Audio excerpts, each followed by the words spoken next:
Rakawi Girang masih belum bergeser dari tempatnya berdiri. Kepala desa Lopandak itu kelihatan amat tenang. Sebaliknya, Arda Raja semakin kelihatan kesal. Rakawi Girang? Iya, Gusti. Kau dan warga desa Lopandak ini seluruhnya adalah para kawula. Tahukah kau apa itu artinya? Tahu, Gusti. Kau tahu apa kewajiban para kawula? Tahu, Gusti. Apa? Kewajiban para kawula ialah mengabdi dengan penuh kesetiaan pada bendoronya, pada Ratu Gustinya. Siapa bendoromu, Ratu Gustimu? Hamba dan seluruh warga Lopandak ini tinggal dan hidup di wilayah kerajaan Kediri. Jadi siapa bendoromu dan Ratu Gustimu? Tentu saja pemerintah Kediri, Gusti. Siapa pemerintah Kediri? Kerajaan Kediri sekarang ini di bawah perintah Sang Prabu Jayakatwang bersama para andahannya, para bawahan yang membantu beliau dalam menunaikan tugasnya sebagai raja, Gusti. Nah, sekarang ini aku atas nama pemerintah Kediri datang ke Lopandak ini. Aku bersama 500 orang prajurit yang berjajar di sebelah sana itu mengemban titah seorang raja yang kekuasaan dan wewenangnya tak bisa diganggu gugat lagi. Aku tidak mau berpanjang lebar. Aku datang ke Lopandak tentu saja untuk suatu hasil yang nyata.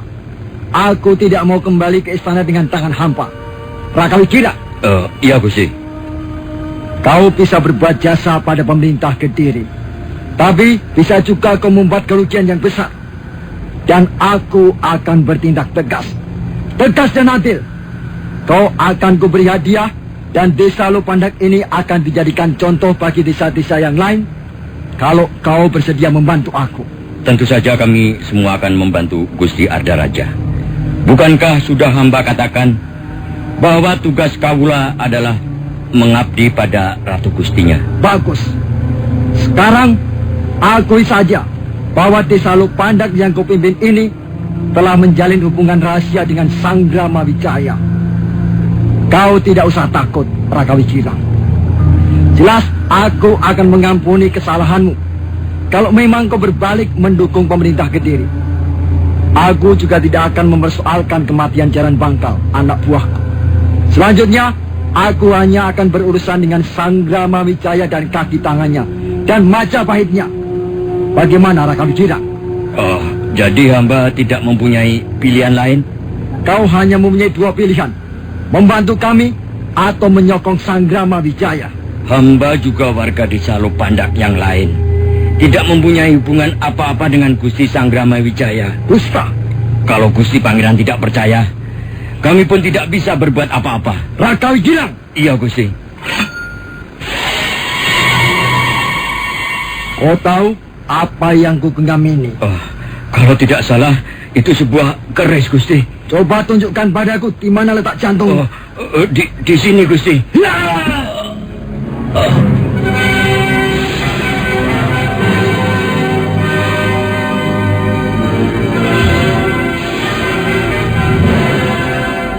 Kejadian itu berlangsung sangat cepat. Ujung keris Arda Raja meluncur deras dan merobek jantung Rakawi Girang. Kepala desa Lopandak itu mendekap lukanya yang terus memuncratkan darah segar. Arda Raja menatapnya dengan dingin sambil menyeka darah yang membasahi ujung kerisnya.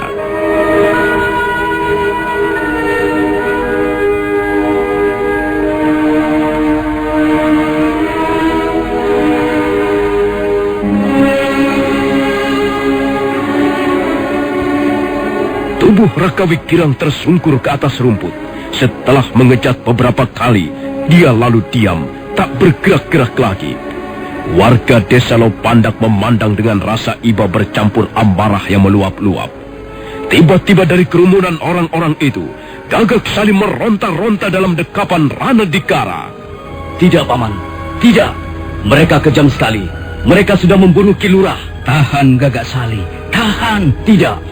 Saya sudah tidak tahan. Ayo, kita lawan mereka. Yang merasa menjadi warga desa Lopandak. Lawanlah mereka. Iya. Iya. Jangan anak-anak, jangan.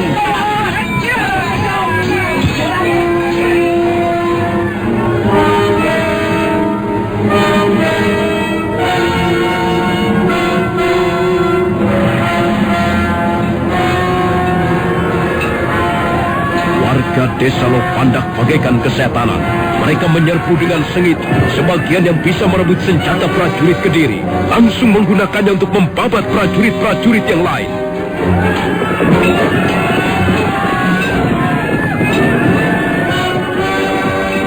Kebun Garam dan Jaran Lejong memimpin prajurit Kediri sambil bertarung sendiri. Sementara itu, Arda Raja, Empu Bajil, Dewi Sambi dan Empu Renteng membunuh warga desa yang berada di pinggir lapangan. Ayo, apa terus? Jangan biarkan mereka melarikan diri.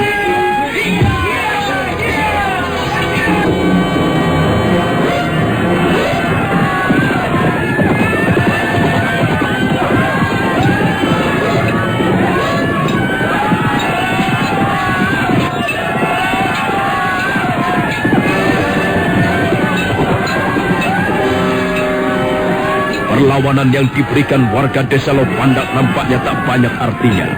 Mereka memang memperlihatkan kemampuannya sebagai pendekar-pendekar muda yang tangguh dan berani. Tapi karena tanpa persiapan dan tanpa senjata yang memadai, akhirnya prajurit Kediri dapat menumpas mereka. Tubuh mereka roboh bagaikan pohon pisang ditebas parang. Mayat bergelimpangan, darah berceceran di atas rumput.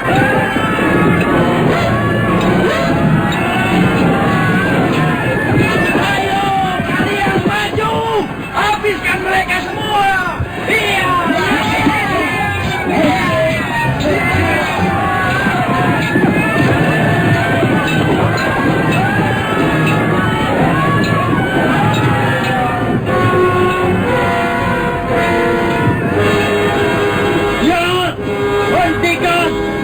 Hentikan semuanya. Pasukan berkuda, mundur.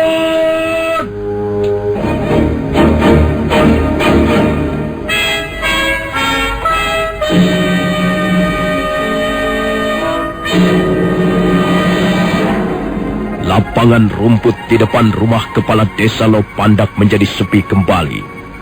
Prajurit-prajurit Kediri sudah kembali berjajar di tepi lapangan dengan rapi. Hanya ada 2 orang terbunuh dan 4 orang terluka. Sebaliknya, warga desa Lopandak semua menggeletak tanpa nyawa di lapangan. Mayat mereka membujur kiri kanan tak beraturan. Hanya 3 orang yang masih berdiri. Mereka adalah Gagak Sali, Rana Dikara, dan Kuda Prana. Gagak Sali nampak sangat sedih melihat nasib warga desanya dibantai dengan kejam. Oh, maafkan saya, Paman Rana Dikara. Maafkan saya. Sudahlah, Gagak Sali. Semuanya sudah terjadi. Saya menyesal sekali, Paman. Saya telah membuat jatuh banyak korban. Gagak Sali, jangan seperti anak kecil. Kita sudah melawan mereka. Dan kita akan terus melawan sampai titik darah terakhir.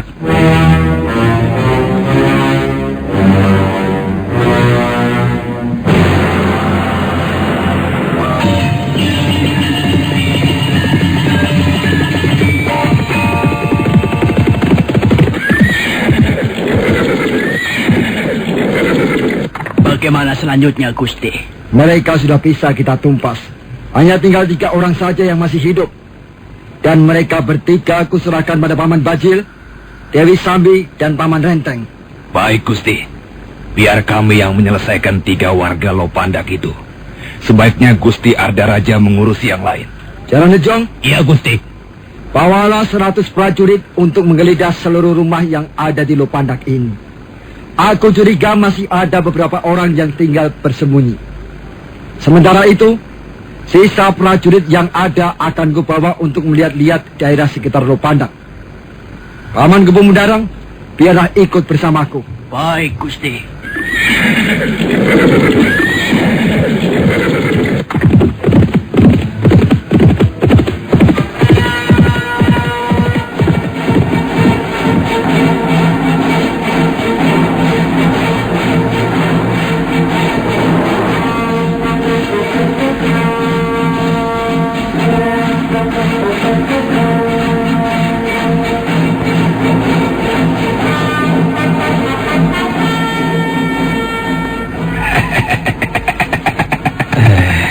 Kalian bertiga rupanya lebih beruntung dari warga desa Lopandak yang lain.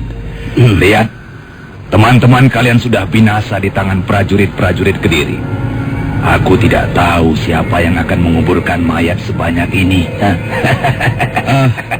Apakah Tuan bicara pada kami? Aku bicara pada mayat-mayat yang berkelimpangan itu. Tapi barangkali mereka tidak bisa mendengar apa-apa lagi. Bagaimana pendapatmu dengan kejadian ini? Bagaimana kesanmu? Sedih? Marah? Dendam atau putus asa? Yang jelas, kami bangga melihat apa yang telah mereka berikan pada desanya. Apa kalian bertiga juga ingin memberikan sesuatu yang berharga pada desa tercinta ini? Kami akan iri kalau sampai tidak bisa mengikuti jejak mereka. Kami sangat merindukan hal-hal yang bersifat mulia. Walaupun itu artinya mati di tangan kami? Lebih baik mati daripada harus mengemis derajat hidup pada pemerintah Kediri. Apa maksudmu, hai tua bangka? Aku tahu kalian bertiga adalah para pendekar pilih tanding. Tapi aku juga tahu bahwa kalian hanyalah 3 orang manusia yang bisa ditundukkan dengan pesona uang, pangkat, dan kedudukan. Untuk keperluan itu, kalian rela menyembah dan mencium telapak kaki Arda Raja. Kurang ajar. Kau akan segera mati di tanganku. Tapi masih juga berani menghina kami. Hei, cabutlah kata-katamu itu dan aku akan mengampunimu. Kau akan kuperbolehkan pergi dari lapangan ini setelah terlebih dulu berlutut di hadapanku. Kalau aku mau berlutut, ngapa harus di depanmu? Kau hanyalah orang suruhan. Kau gedibal. Kau tak lebih berharga daripada seekor anjing penunggu rumah. Berdebah. Kata-katamu itu hanya akan mempersingkat hidupmu. Adi Renteng, Sambi, minggirlah. Akan kubunuh orang Lopandak ini dengan ujung tongkat pencabut roh.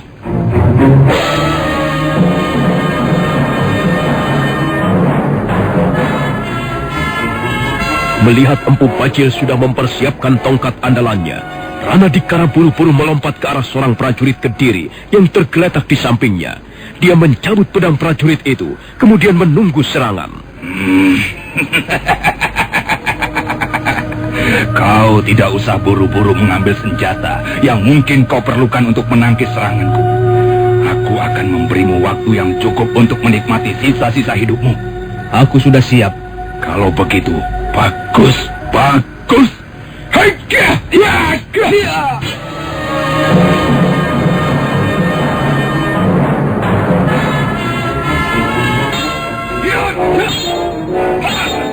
Rupanya Empu Bajil memang sengaja memperpanjang jalannya pertarungan. Dia kelihatan tidak begitu bersungguh-sungguh.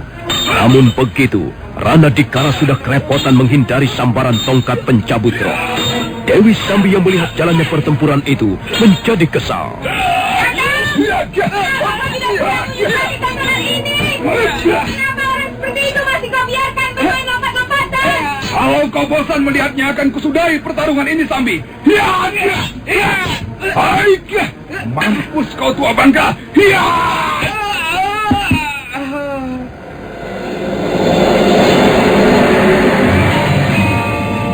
Oh, Paman Rana Dikara. Oh, Paman. Oh, aku akan membalas kematianmu, Paman. Aku akan membalas. Hei, anak muda. Kalau kau mau membalas, ayo, berdirilah. Tunggu, Kakang. Biarlah aku yang membunuh pemuda Lopandak ini. Sudahlah, Sambi. Mengapa kau minta bagian juga? Sudahlah. 10 pemuda seperti dia, aku sanggup membunuhnya sekaligus. Kau jangan serakah, Kakang Bajil. Aku tak ingin hanya berdiam diri menjadi penonton. Sayang tanganmu masih bersih, Sambi.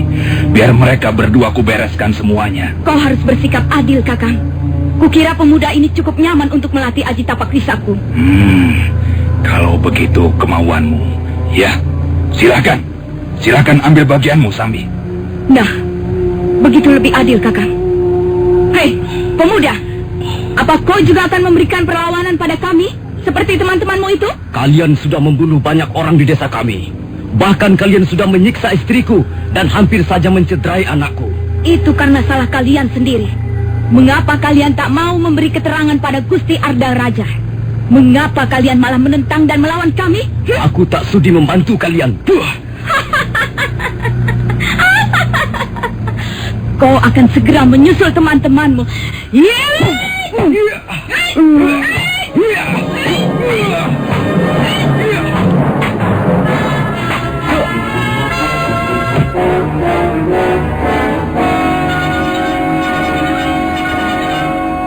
Sementara itu, Jaran Lecong yang disuruh menggeledah rumah penduduk segera menjalankan tugasnya. Dia memasuki rumah-rumah warga desa dan mengobrak-abrik seluruh isinya. Mana suamimu? Mana anaknya laki-laki? Mana? Mana? Apakah di rumah ini ada yang masih tersembunyi? Mana dia? Ayo tunjukkan! Setan alas!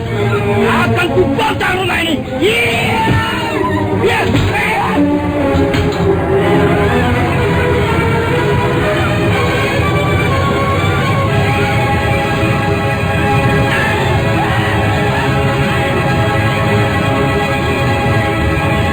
Ayo kakang, kita harus segera meninggalkan Lopanda. Mereka membunuh warga yang lain. Semuanya mati di lapangan rumput. Dan sekarang mereka merusak dan membakar rumah penduduk. Sudahlah, jangan hiraukan hal itu. Kita harus selamat. Kita harus segera tiba di Majapahit untuk melaporkan hal ini pada Gusti Sandramawijaya. Apa kita bisa keluar dalam keadaan hidup dari Lopanda, Wardamurti? Kita akan mencoba. Lihat saja, prajurit Kediri mondar-mandir di jalanan. Dan lihat, asap membumbung tinggi dari rumahmu. Cepat, kakang. Aku membawa kuda. Kita bisa pergi dengan kuda itu, menyusup di tengah prajurit-prajurit Kediri. Baru saja mereka akan beranjak ke pintu ketika mendadak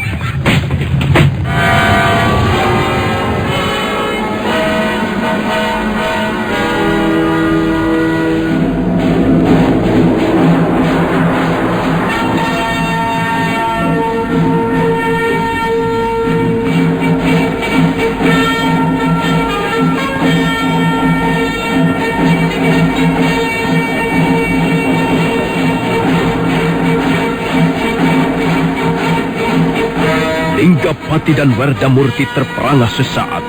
Di depannya sudah berdiri Jaran Lecong yang diapit 2 orang prajurit Kediri. Nah, saudara pendengar, bagaimanakah kisah selanjutnya? Apakah yang akan mereka alami 2 warga desa Lopandak itu? Saudara pendengar, silakan menunggu seri berikutnya. Sampai jumpa.